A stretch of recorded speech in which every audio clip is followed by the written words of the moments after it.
everybody, my name is Nguyên Khanh Huyền. Welcome to my class. Today we will learn about prime number and prime factorization. Our lesson has 4 parts. First is warm-up. Second is definition of prime and composite number. Then we will learn how to factor a number into prime factors. And in the last part, we will practice what we just learned.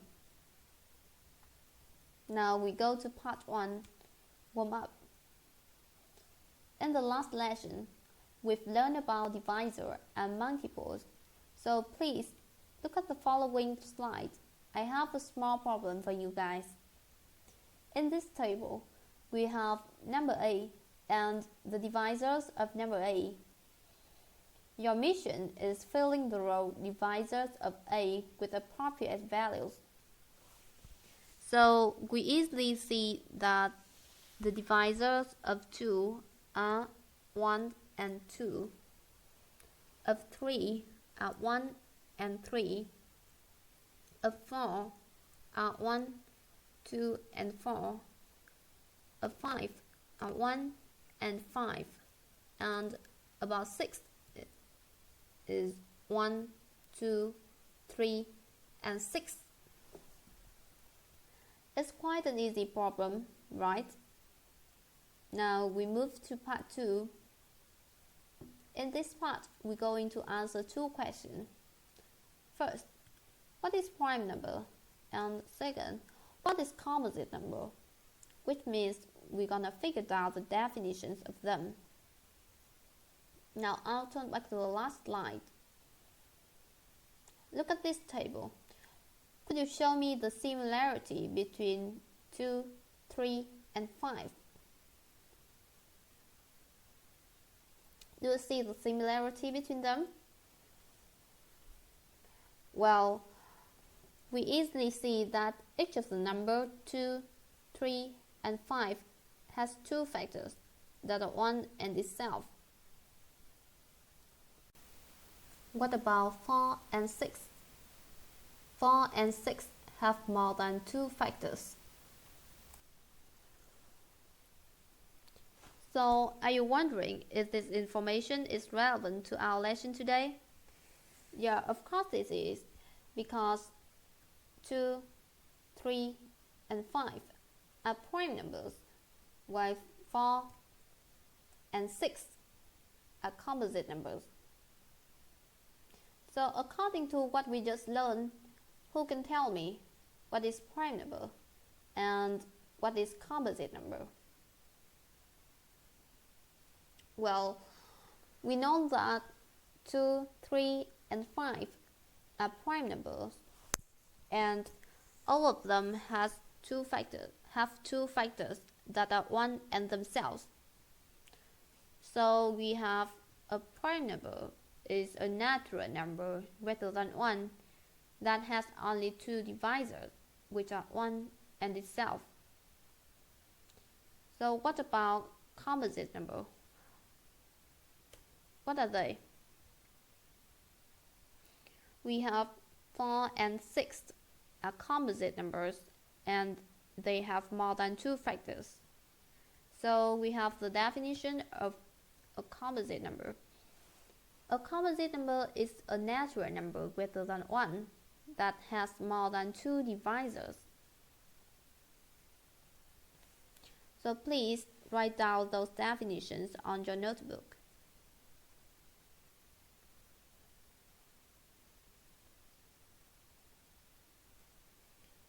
To distinguish prime and composite number more clearly, we go to question 1. Question mark 1. Between 7, 8, and 9, which are prime number and which are composite number? So everyone, please do question mark 1 on your notebook.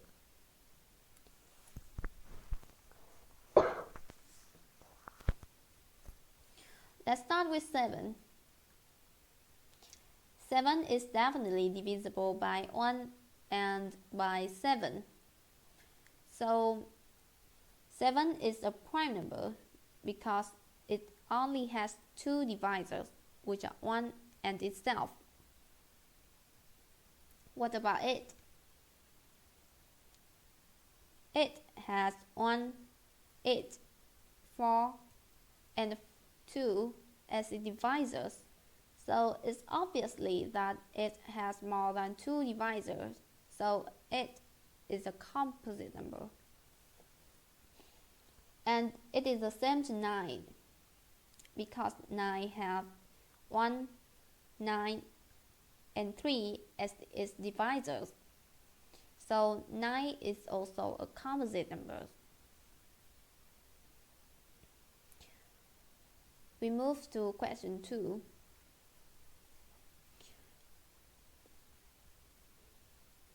So you're gonna work in pairs to answer these questions. In this question, we have to determine 0 and 1 are prime, composite, or neither.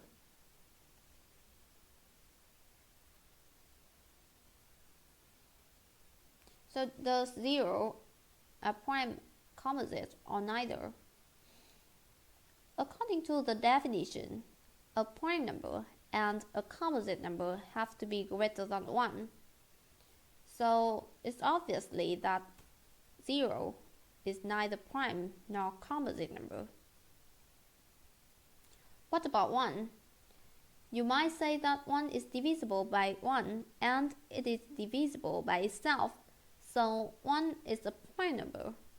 But actually, 1 is neither prime or composite number because it does not satisfy those definitions. While a prime number must have exactly two divisors, and a composite must have at least one divisor other than 1 and itself.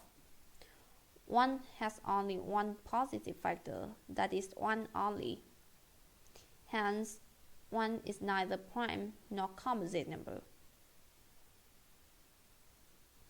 Now we move to part 3, prime factorization. What is prime factorization? Well, prime factorization is breaking up a number into a product of prime numbers. To figure out this, we're gonna try to do an example. Write 300 in multiples of two divisors, which are larger than 1. So I'm gonna start with 300, and I'll do this using a method called factorization G. Now let's start with 300. So we just try to find the smallest prime number that will grow into 300. Now the smallest prime number is 2. Does 2 go into 300? Well, 300 is an even number, so it's obviously divisible by 2, the smallest even number. So we have 300 divide 2 is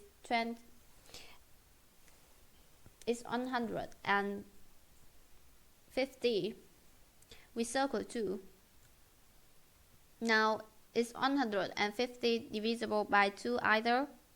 Well, sure, because we have 2 times 75 is 150. We circle 2 again.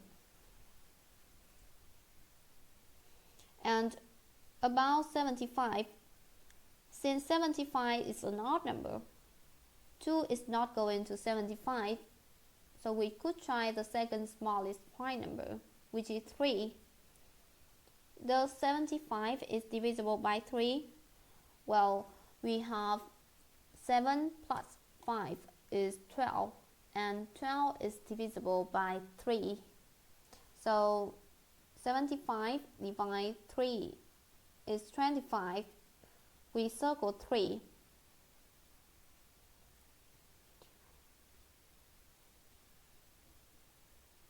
If 75 wasn't divisible by 2, 25 is not going to be divisible by 2 either. But maybe 25 is divisible by 3 again. We have, let's see, we have 2 plus 5 is 7, and 7 is not divisible by 3, so we keep moving up to 5. 25 is 5 times 5, and 5 is a prime number, so we circle 5. We got 300 equals to 2 times 2 times 3 times 5 times 5. So this is prime number. This is prime factorization. And we say that 300 has been factorized into prime factors. If you don't want to start with 2, we can start with the other prime numbers.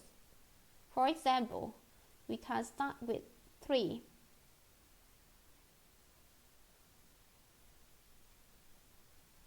And as you can see, it also gives the same result. We got 300 equals to 2 times 2 times 3 times 5 times 5.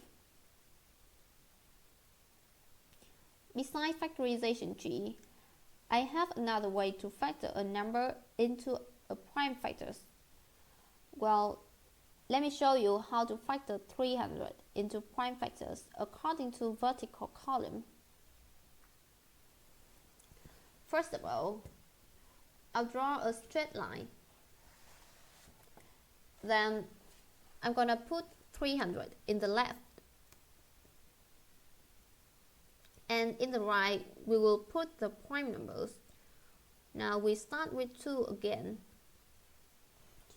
We have 300 divided 2 is 150. 150 is an even number, so we divide it to 2 again. 150 divided 2 is 75. 75 is divisible to 3, so 75 divided 3 is 25. Then we know that 25 is 5 times 5, so we have 25 divided 5 is 5.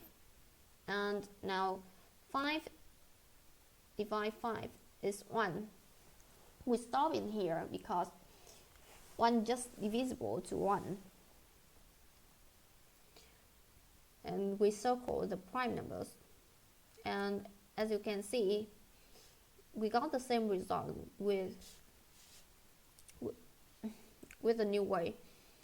We got 300 equals to 2 times 2 times 3 times 5 and times 5. Now we're gonna practice what we just learned.